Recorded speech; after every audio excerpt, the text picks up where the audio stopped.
Bom, graças a Deus, irmãos, nós estamos aqui para dar continuidade ao nosso curso básico em teologia.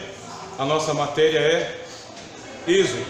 Já caminhamos aí até o dia em que Moisés ele vai libertar o povo de Israel. O que nós vamos ver agora? Nós vamos ver alguns paralelos entre o livro do Êxodo e o Evangelho. É algo que nós estamos fazendo, tá bem? A ponte entre a mensagem que tem no Êxodo e o que nós encontramos no Evangelho. E por que a gente precisa fazer isso? Para a gente poder fazer uma leitura integral das Escrituras, inteira, Antigo e Novo Testamento. Inclusive, nós vamos ter 2 aulas hoje e vamos dar início aos estudos dos Evangelhos, hoje ainda, tá bem? Então você vê aqui, o apóstolo Paulo, ele fazia o que nós estamos fazendo aqui: ler o Antigo Testamento e encontrar no Antigo Testamento a lição que tem para nós no Novo. Então você vê aqui, ó, 1 Coríntios capítulo 10, versículo 1 ao versículo 4. Porque eu não quero, irmãos, que vocês ignorem o fato de que todos os nossos antepassados estiveram sob a nuvem e todos passaram pelo mar. Em Moisés, todos eles foram batizados na nuvem e no mar. Todos comeram do mesmo alimento espiritual e beberam da mesma bebida espiritual, pois bebiam da rocha espiritual que os acompanhava, e essa rocha era Cristo. Que a gente aprende com o apóstolo Paulo que temos que fazer uma leitura cristã do Antigo Testamento sem cristianizar. Aí eu expliquei para os irmãos que cristianizar é pensar que o Antigo Testamento foi escrito por cristãos. Não foi. Foi escrito pelos hebreus, foi escrito pelos israelitas, pelos judeus. Os cristãos escreveram o Novo Testamento. Não podemos cristianizar o Velho Testamento, mas devemos fazer uma leitura cristã, que é o que o apóstolo Paulo fala, ó: todos estiveram debaixo da nuvem e passaram pelo mar. Como foi que isso aconteceu? Lá no livro de Êxodo. Tudo está no livro de Êxodo. E Paulo usava essa chave para interpretar em tudo que ele fazia. Toda a hermenêutica que ele fazia, toda a interpretação que ele fazia do Antigo Testamento era usando essa chave. Sem essa chave você não consegue compreender muitas coisas que estão ali. Olha o que ele fala: estas coisas são sombras das que haveria de vir. O que é sombra? Aquilo que aconteceu no Antigo Testamento. É só a sombra, a que projeta na parede, mas não é a coisa. A realidade, porém, encontra-se em Cristo. Eu quero enxergar como que Cristo está presente no Antigo Testamento. Como que ele está presente? Está presente no Antigo Testamento através das sombras. Quais são as sombras? A sombra nós já vimos aqui. Moisés é uma sombra. Moisés é um representante de Cristo. Assim como José foi um representante de Cristo, Abraão foi um representante de Cristo, a arca de Noé foi um representante, Noé foi um representante. Quer dizer, e não é só o apóstolo Paulo que fazia essa leitura. O autor aos Hebreus, o apóstolo Paulo não é o único que utiliza esse método de leitura de sombras, tá bem? Você tem aqui o autor aos Hebreus, ó. Por que a gente fala autor aos Hebreus? Porque nós não sabemos com certeza quem foi que escreveu a carta aos Hebreus. Pode ter sido Paulo, pode ter sido Barnabé, pode ter sido o Apolo, ou pode ter sido um outro autor que a gente não sabe quem é o nome. Ele não se identifica e a igreja não identificou. Por isso que a gente fala o autor aos Hebreus. Ele também faz o mesmo método, tá vendo? A lei traz apenas uma sombra dos benefícios que hão de vir e não a sua realidade. Está lendo o Antigo Testamento? Estou lendo. Você está nas sombras. Quando é que você vai ter um vislumbre do que é o que tem que ser? Só quando você chegar em Cristo, ó. A realidade encontra-se em Cristo. Precisa ir do Novo para o Antigo Testamento. Essa aí é a maneira de se entender o livro de Êxodo. Para que serve o livro de Êxodo hoje? Olha lá, Êxodo capítulo 12, versículo 37. Os israelitas foram de Ramsés até Sucote. Havia cerca de 600.000 homens a pé, além de mulheres e crianças. Você está lendo a história do Êxodo. Você chega lá em Êxodo capítulo 12. Literalmente, historicamente, no pé da letra, tem um exército de 600.000 homens lá, prontos para a guerra. Literalmente. Mas você é crente, cristão, evangélico. O que isso significa?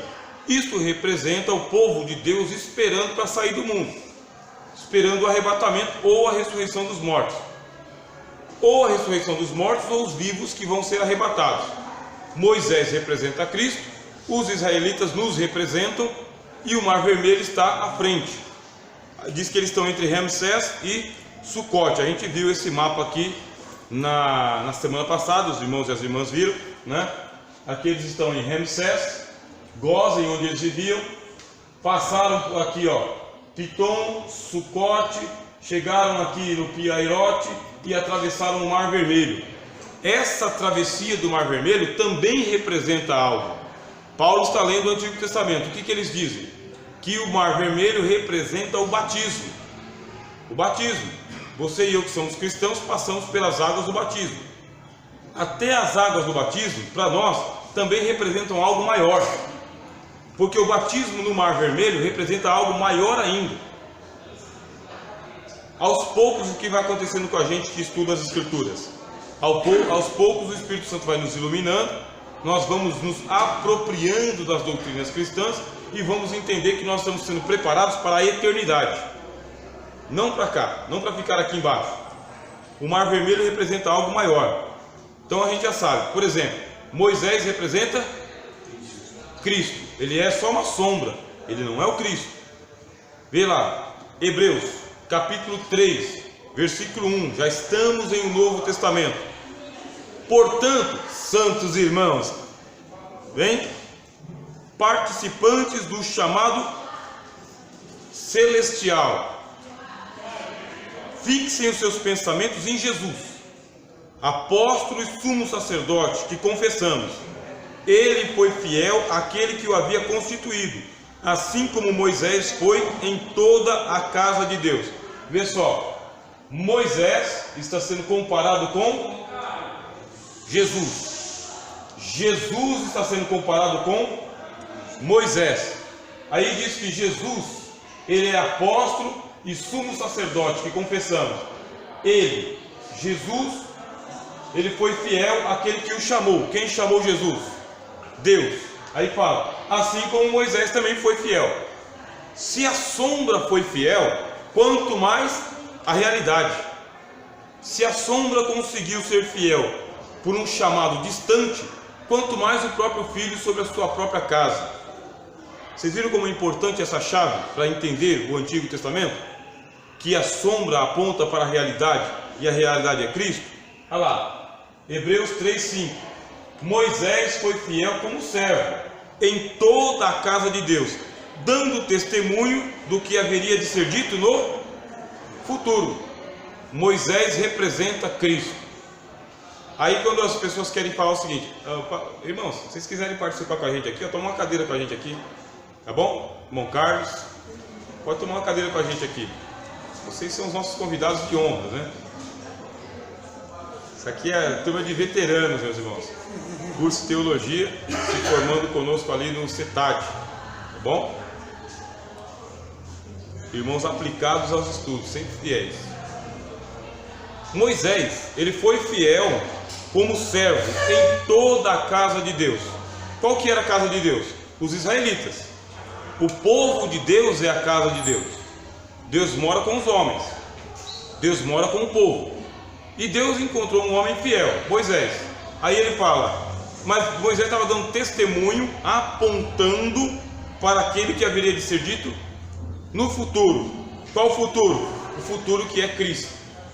Ele está apontando para Cristo. Vamos ver aqui mais uma coisa. O Mar Vermelho representa algo que ainda vai acontecer com todos nós, irmãos. Só representa. Quando a gente fala de futuro, bem, estamos falando da eternidade, do que há de vir. E o que é o Mar Vermelho? O Mar Vermelho representa o batismo de fogo. Lá está, Êxodo, capítulo 15, versículo 21. Então Moisés estendeu a sua mão sobre o mar, e o Senhor afastou o mar e o tornou em terra seca, como um forte vento oriental, que soprou toda aquela noite. As águas se dividiram, e os israelitas atravessaram pelo meio do mar em terra seca, tendo uma parede de água à direita e outra à esquerda. Veja só como que Deus, ele anuncia, como diz no livro de Isaías, Deus é aquele que anuncia o fim desde o começo. Assim que nós passarmos para os portais da eternidade, aconteceu o arrebatamento da igreja, aconteceu a ressurreição dos mortos. O que você e eu imaginamos? Que já vão chegando e abraçando Jesus, já vão chegando e abraçando Deus. Mas quando você vai para o livro do Apocalipse, o que é revelado para nós no livro do Apocalipse? Que nós temos que passar por um batismo de fogo. De fogo. Já estamos purificados dos nossos pecados, já estamos aperfeiçoados em Cristo, mas nós ainda habitamos numa tenda feita de carne, ainda estamos com o nosso corpo mortal. O nosso corpo, ele precisa passar por um batismo, chamado batismo de fogo. A gente vai ver o texto aqui que profetizou. Esse batismo de fogo é a travessia do Mar Vermelho no céu, que não chama Mar Vermelho. Como que chama o mar que existe para o batismo, tá? Lembre-se, esse mar aparece aqui, ó, Apocalipse, capítulo 15. Os irmãos estão conseguindo enxergar bem aí? A letra está um pouquinho pequena também, mas acho que dá para enxergar. Eu vi no céu, ó, no céu. Tem mar no céu? A Bíblia diz tem. Vi no céu outro sinal, grande e maravilhoso. O batismo de fogo é maravilhoso, irmãos. Não é para ter medo, porque é um batismo. É um batismo que vai tornar a gente mais, como que eu posso dizer? Mais apresentável do que já somos em Cristo. Cristo vai nos aperfeiçoar de glória em glória. É que o apóstolo Paulo fala, de fé em fé e de glória em glória. Nós vamos crescer em glória na eternidade, mas nós vamos crescer para sempre. A glória vai aumentar quando a gente passar para dentro do céu. Já temos, mas a glória vai aumentar. Então a gente já chega com a glória do céu, que é a glória da ressurreição, ou a glória do arrebatamento, mas ainda tem uma outra glória que nós vamos receber com o batismo de fogo. Vou ler para os irmãos aqui os textos. Adolescente é difícil, né? Então ele diz assim, ó: 7 anjos com 7 últimas pragas, pois com elas se completa a ira de Deus. Vi algo semelhante a um mar de vidro. É semelhante, tá bem? Não é um mar de vidro. Semelhante a um mar de vidro, misturado com fogo. Vocês lembram que o Moisés foi batizado com fogo? Quando que o Moisés foi batizado com fogo? A sarça ardente. A sarça ardente é o batismo de fogo de Moisés. Representa o batismo de fogo. Então o Moisés foi batizado com fogo na sarça ardente. Aí aparece aqui, ó, misturado com fogo, em pé, junto ao mar. E os que tinham vencido a besta, sua imagem, o número do seu nome, eles seguravam harpas e lhes haviam sido dadas, por Deus, e cantavam um cântico de quem? De Moisés. Você viu que está ligado diretamente com o Mar Vermelho? Porque assim que Moisés passa o Mar Vermelho, ele não canta. Ele tem um cântico assim que ele passa o Mar Vermelho. Aquele cântico de Moisés é eterno. Não é a música que foi gravada pela gravadora que quer vender 2 milhões de CDs e tornar o cantor gospel rico. Não é essa música passageira cheia de heresias que o pessoal canta por aí. Por que a glória de Deus não se manifesta? Porque a música não é ungida. Não é ungida porque ela não veio do céu. Ela veio da mente de um compositor que às vezes até tem um uísque, sabia? Tem compositor gospel que ele toma um uísque para poder ficar inspirado. Aí ele vende a música dele e a gente canta na igreja. Só para a gente lembrar. O de Moisés não. O de Moisés não tem uísque. O homem acaba de passar pelo Mar Vermelho e ele canta um louvor que vai parar lá em Apocalipse capítulo 15, 1500 anos depois. Isso é música que Deus quer ouvir. É esse louvor que Deus quer ouvir. E diz que o pessoal canta o cântico de Moisés. Todo mundo sabe tocar, ó. Você vai lá para o ensaio, você vai receber uma harpa, todo mundo sabe tocar harpa, são instrumentistas e são cantores afinados, hein? Não precisa nem afinar a voz. Cantores afinados, instrumentistas, e a letra da canção todo mundo sabe, não precisa ensaiar. Estamos na eternidade, isso é o batismo, meus irmãos. E eles cantavam o cântico de Moisés, servo de Deus, e o cântico do Cordeiro. Sabe o que isso significa? Antigo e Novo Testamento, é uma aliança só em Cristo. Cristo é o cumprimento da lei e é o instituidor do Novo Testamento. É o cântico do Antigo e do Novo Testamento, em uma só aliança, em Cristo. Aí eles cantam assim: grandes e maravilhosas são as tuas obras, Senhor Deus Todo-Poderoso, justos e verdadeiros são os teus caminhos, ó Rei das nações. Glória a Deus. Esse batismo de fogo, Deus abençoe o irmão Valdir, toma uma cadeira com a gente aqui, meu amigo. Esse batismo de fogo está na boca do profeta do Antigo Testamento, João Batista. Aí nós vamos ver depois na aula dos Evangelhos. João Batista é um profeta do Antigo Testamento, sabemos? Ele não é do Novo. A lei e os profetas duraram até João Batista, disse o Senhor Jesus. Ele pertence ao Antigo Testamento. A partir de Cristo você tem o Novo Testamento. Quem fecha as páginas do Antigo Testamento? João Batista. Quem abre? Cristo.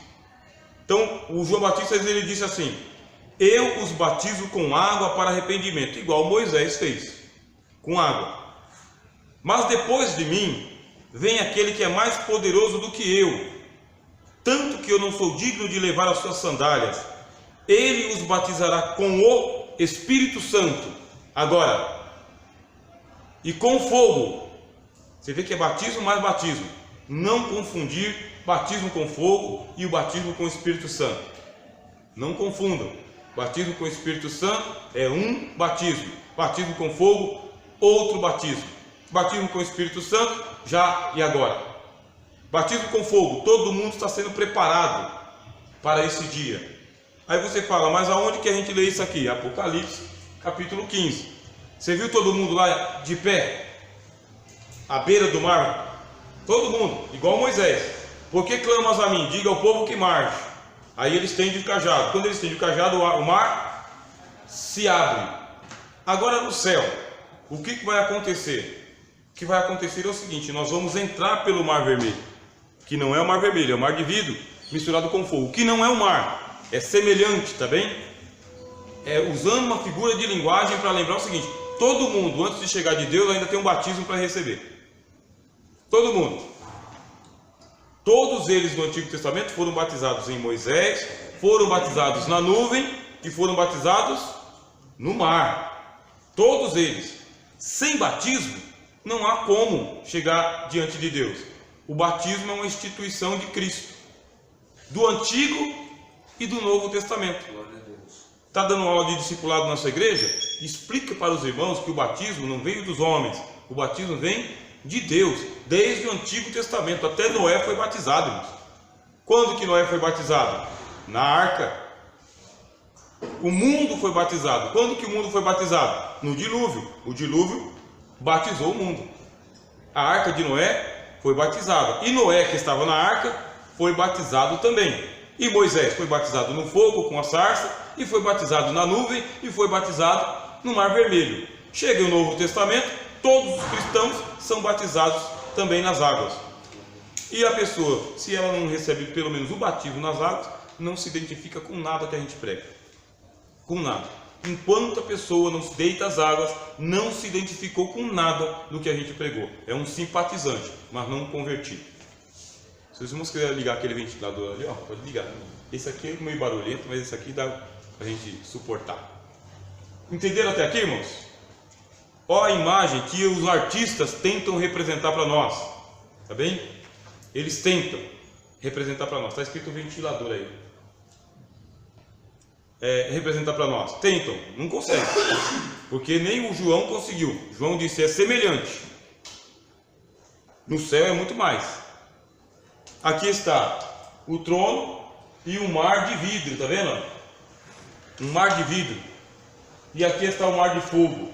O trono, representado aqui pelo castiçal dele, os anjos e os 24 anciãos em volta.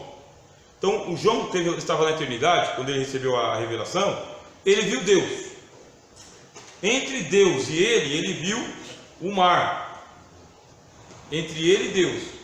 E do lado de cá, nessa margem, estavam todos aqueles que venceram as tribulações do mundo. Estavam prontos para ser batizados. Pronto. Tem umas bíblias, algumas versões, que falam que eles estavam de pé no mar. Tá bem? Isso aí é tradução. Na hora de traduzir, você vai lá no original grego, tanto você pode ler na margem, quanto no mar. Estavam de pé no mar, já estavam lá dentro do mar, segurando a harpa, cantando louvores a Deus, com o cântico do Cordeiro, não inventando nada. Os nossos artistas não conseguem chegar perto disso daí. E por que nós temos que receber o batismo de fogo?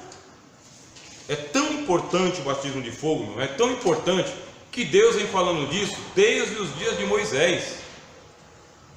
Deus falando, sabe aquele batismo do Mar Vermelho lá? Ele ainda não se cumpriu. Quando vai se cumprir? Quando vocês chegarem na eternidade. Se preparem para o batismo de fogo. E para que serve o batismo de fogo? Paulo disse, pois todos nós devemos comparecer perante o tribunal de Cristo. Dá uma olhada aqui, ó.